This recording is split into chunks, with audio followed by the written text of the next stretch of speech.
So this is just a quick introduction to the National Restaurant Association of India, and just to start, but before we get into our panel discussion. We are India's leading restaurant industry. We're headquartered in Delhi. We represent both independent and chain restaurant owners, both Indian and foreign. We have 24 CEO restaurant owners from across the industry, but we also work very closely with state chapters, because the issues facing the industry in terms of licensing and other issues are all state and city-led.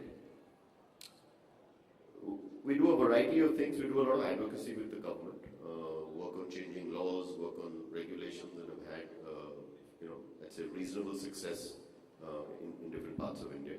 We also do a lot of training programs of our own for our members and take part in industry events like this.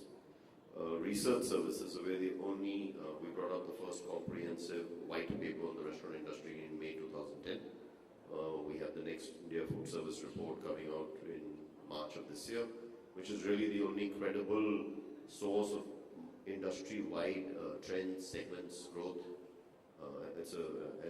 We spend a lot of time and invest a lot of money in research. And we do regular networking industry events. We have a very active Mumbai chapter. Just some of the key people: Amit Chatti of McDonald's, Riaz Amlani, who's on the panel, Jay Singh runs a variety of brands, Gaurav Goenka, Sanjay Cortino.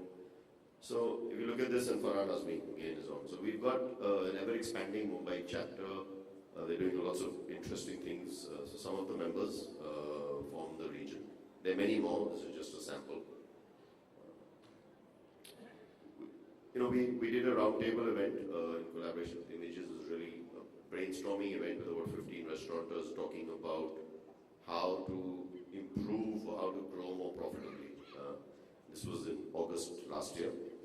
And I find sometimes closed door roundtable events are very productive because people are more open than in public forums.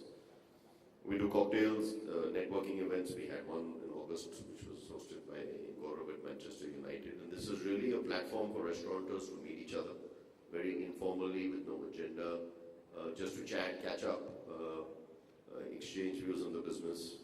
And we will be doing these regularly. We have been doing started actually doing some work on the local licensing laws. Farhan has been helping in that area, but we're hoping to get some success with a few areas. We're looking at the police for extension of operating hours for restaurants and bars, with some permission from the BMC for rooftop outdoor seating and with the Labour Department. We're going to be having a seminar on effective restaurant marketing, including social media and other ways, PR. This will be first week of April in Bombay. And now to the topic, and just to kind of set the agenda, we're going to talk about and debate, really. There's no real detailed presentation on this. This is more, I'd say, interaction with the panelists and myself. We've all got a lot of experience in the industry. So successful examples of innovation done in both the Indian and from an international perspective. What we've seen when we've traveled, what we've admired, what we think might be able to be done in India. So whether it's food-led, concept-led, ambience-led, or price-led. How innovation has been done by everyone on the panel at their own locations, what kind of innovations they've done, whether it's to increase the top line or to improve bottom line by innovating in terms of improving margins. And of course, this innovation, while it has to be led by the CEO, the founder, or the chef, if it's a chef-led restaurant, how do you foster a culture of innovation in your organization, in your restaurant, or in your company, if you're a chain of restaurants, so that ideas come up at all levels? Because often in my career I've seen that the best ideas and very good ideas come right from the front-end staff, whether it's counter people in a cafe chain, or waiters, or managers who are on the shop floor. And if you actually listen, and the other thing with that is that if you've got a culture of innovation, you have to be able to accept failure. So you're going to be able to have the guts to try ideas, give the people the opportunity to try, and stuff will not work.